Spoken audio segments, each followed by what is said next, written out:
အားလုံးပဲမင်္ဂလာပါဒီနေ့တော့ကျွန်တော်ညနေပိုင်းလက်ဖက်ရည်လေးတောက်ချင်လာတာနဲ့ချင်းမိုင်မြို့မှာဖွင့်ထားတဲ့လက်ဖက်ရည်ဆိုင်လေးကိုတွားခဲ့ပါတယ်ဗျဒီဆိုင်လေးကတော့ဖင်းမြင့်နားလေးမှာရှိတဲ့ဆိုင်လေးပါဒီဆိုင်လေးက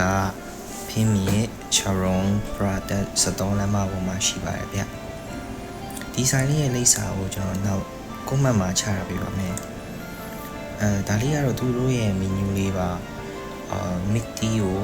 အပူအေးရမယ်lemon tea တို့ black tea တို့ green tea တို့ milk tea တို့ black coffee တို့ roti တို့လည်းရတယ်ပေါ့နော် roti ကိုမှအစုံပေါ့နော်ကဲအခုတော့ကျွန်တော်လေးရပါပြီကျွန်တော်မှာတော့ချက်ဥပလာတာ